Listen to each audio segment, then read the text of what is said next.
Hey everyone, Scott here to discuss Sicario, starring Emily Blunt, Benicio del Toro, Josh Brolin, Victor Garber, and John Bernthal, and directed by Denis Villeneuve.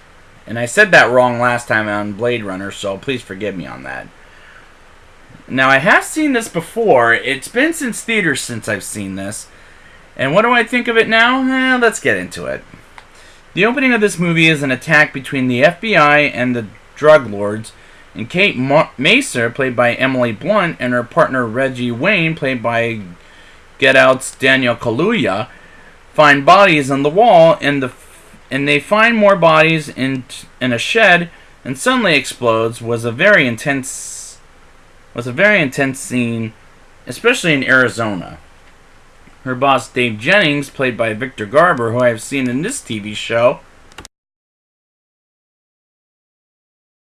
who I am a big fan of, and Matt Grover, played by Josh Brolin, who are introduced on screen, and I like both characters. And I've got to say right now, Josh Brolin is having a big year with Avengers, Deadpool 2, which I'll get to, and this new movie, and which I'm impressed he's working quite a bit, and I really like his performance in this movie.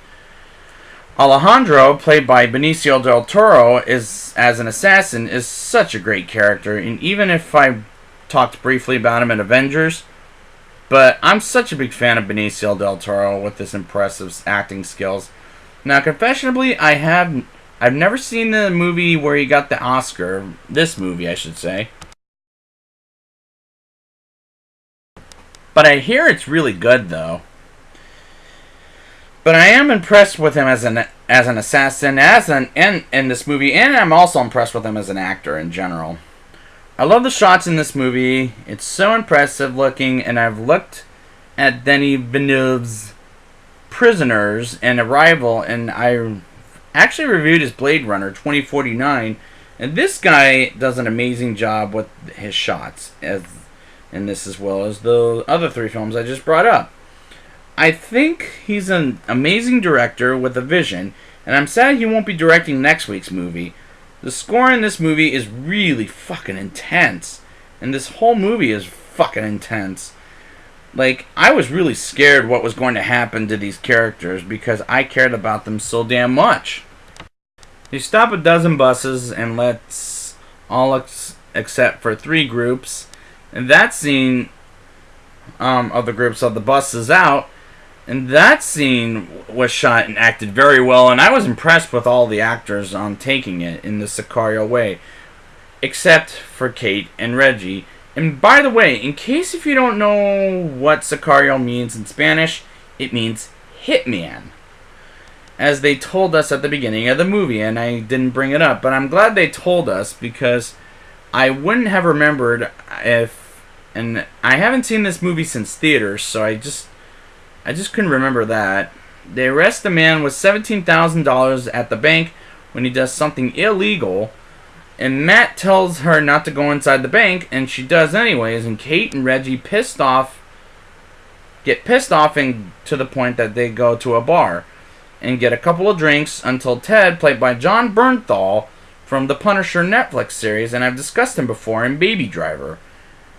And I do enjoy his tough guy presence as an actor, but in this movie he has very little to do. I think he pulls it off very well though, but he still has very little to do.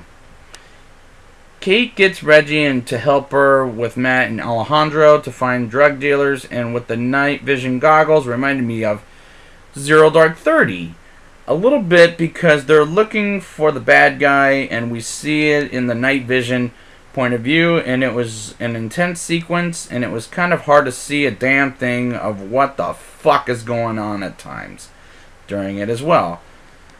Kate tries to stop Alejandro from killing an unarmed man, and Alejandro shoots her, but she does live, as it turns out, Kate was lied to by Matt and Alejandro, and I get why Kate is not in next week's movie, because she felt betrayed by them, especially when she finds out Alejandro works for Matt. And that's when the movie gets very interesting, as it was, and not that it was not interesting already. I like the scene at the dinner table. It tells us what happened to Alejandro's wife and daughter, and I didn't know that he had one, actually. as they're both are dead before this movie starts. It was very emotional and suspenseful scene, but the most intense scene was Alejandro tells Kate to sign a piece of paper telling a lie about everything being done by the book. And I was very scared for Kate because I thought two things. One, I thought she was going to die, and two, I thought that she will tell everyone what Matt and Alejandro did when she worked with them. And I think it might be said in next week's movie. I'm not sure. Now it's time for the rating. I'll give this movie a 8.8 out of 10. This movie is intense and shot very well, and I really do like the characters. The movie was well done, well made, and I thought it was a good movie, but why do a sequel? I'll find that out next week. And I will be back next week with Sicario, Day of the Soldado. And until next time, I don't know.